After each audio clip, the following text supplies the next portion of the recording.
আসসালামু আলাইকুম রহমতুল্লাহি ওবরাকাতু। চাবি ভর্তিতে 2 ইউনিটের ফল প্রকাশ তারিখ নিয়ে যা জানা গেল।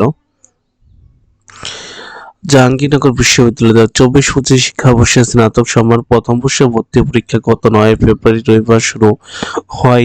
পূর্বে ইউনিটে ও institute of business administration I B ভর্তি পরীক্ষা সম্পন্ন হয়েছে আজ মঙ্গলবার ১১ ফেব্রুয়ারি রাত মধ্যে ইউনিটের জীববিজ্ঞান অনুষদ ও ইনস্টিটিউট অফ বিজনেস এর ফলাফল প্রকাশ করার কথা বলে জানা যায়। এ বিষয়ে ইনস্টিটিউট অফ বিজনেস অ্যাডমিনিস্ট্রেশন পরিচালক অধ্যাপক আইরিন আক্তার বলেন, আমরা আমরা এখনো বলতে পারছি আমরা এখনো বলতে আমরা এখনো বলতে পারছি ফলাফল কখন প্রকাশ করতে পারবো।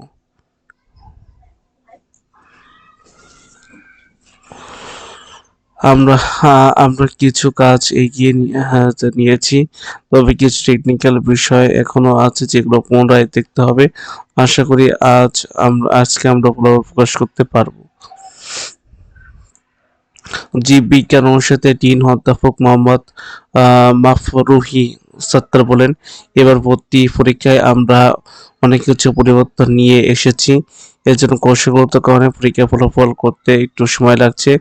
আজ আশা করছি আজকে রাতের মধ্যে ভর্তি পরীক্ষা ইউনিটের ফলাফল প্রকাশ করতে পারবো। বিশ্ববিদ্যালয়ের উপাচার্য অধ্যাপক মোহাম্মদ মাহফুজুর রহমান বলেন, আমরা আশা করছি আজ রাতের মধ্যে ডি ইউনিটের জীববিজ্ঞান অনুষদ ইনস্টিটিউট অফ বিজনেস অ্যাডমিনিস্ট্রেশন ফলাফল প্রকাশ করতে পারবো, যদি কোনো অনাকাঙ্ক্ষিত টেকনিক্যাল সমস্যা না হয়।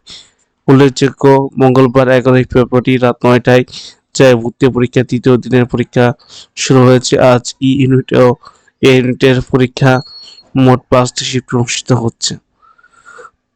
আজকে এই পর্যন্ত কি? সবাই ভালো থাকবেন, সুস্থ থাকবেন। আসসালামু আলাইকুম ওয়া রাহমাতুল্লাহি ওয়া বারাকাতুহু।